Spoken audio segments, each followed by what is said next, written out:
बेरोजगारों का धरना स्थगित हुआ है, खत्म नहीं। सीएम ने सीबीआई जांच स्वीकारी, मगर बेरोजगारों का कहना अभी भी 3 मांगे हैं अधूरी। उत्तराखंड पेपर लीक प्रकरण में अब राज्य सरकार सीबीआई जांच कराएगी। मुख्यमंत्री पुष्कर सिंह धामी ने कल धरना स्थल पहुंच युवाओं के बीच इस बात की घोषणा की। सीएम ने कहा कि सरकार बेरोजगार युवाओं की भावनाओं के अनुरूप मामले की सीबीआई जांच कराने के लिए तैयार है और युवाओं के सामने मुख्यमंत्री ने इस बात को लेकर लिखित आश्वासन भी दिया। हालांकि सीएम की इस घोषणा के बाद बेरोजगार युवाओं ने आंदोलन को पूरी तरह से खत्म नहीं किया, बल्कि उसे स्थगित करने का फैसला लिया। उत्तराखंड स्वाभिमान मोर्चे के प्रदेश अध्यक्ष और उत्तराखंड बेरोजगार संघ के संरक्षक बॉबी पवार ने कहा कि धरना स्थगित हुआ है, खत्म नहीं। पेपर रद्द करने की मांग पूरी नहीं हुई तो आंदोलन फिर किया जाएगा।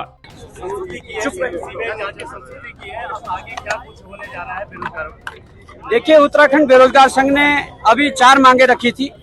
उन मांगों में एक मांग को यहीं पर अपने हैंड राइटिंग से लिख के उन्होंने सीबीआई की संस्तुति अगर की है तो मैं युवाओं की बड़ी चीज इसको मानूंगा और मुख्यमंत्री का भी धन्यवाद करना चाहूंगा कि वो धरना स्थल पर आकर उन लोगों ने ये इस प्रकार का एक्शन लिया है।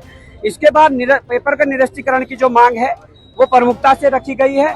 सीएम साहब का ये कहना है कि एसआईटी या जो हेड है उसके एसआईटी के यूसी ध्यानी जी, उनके द्वारा जो आयोग को लिखित में रूप में भेजा जाएगा कि इस परीक्षा में नकल रोधी कानून के अंदर जो 5वां क्लॉज है उसका उल्लंघन हुआ है, उसके तहत ये परीक्षा लीक है और इस परीक्षा को निरस्त किया जाना चाहिए। ये जैसे ही लिख के भेजते हैं, मुझे लगता है कि आयोग को भी इस पर लेटर परीक्षा को निरस्त करने का जारी कर देना चाहिए।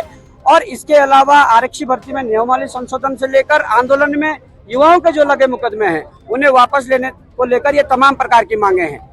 परंतु मैं ये भी कहना चाहता हूं कि हम लड़ने वाले लोग हैं, संघर्ष करने वाले लोग हैं।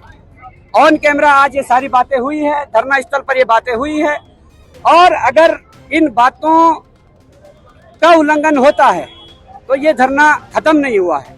ये धरना भले ही इसकी जो आधिकारिक जो घोषणा है वो उत्तराखंड बेरोजगार संघ के अध्यक्ष और उपाध्यक्ष वगैरह करेंगे। मैं एज ए संरक्षक यही सलाह भी दे सकता हूं और मैं एज ए संरक्षक ये कह सकता हूं कि धरना स्थगित हुआ है, धरना खत्म नहीं हुआ है। अगर युवाओं के साथ इस प्रकार से धोखा होगा तो धरना फिर से होगा।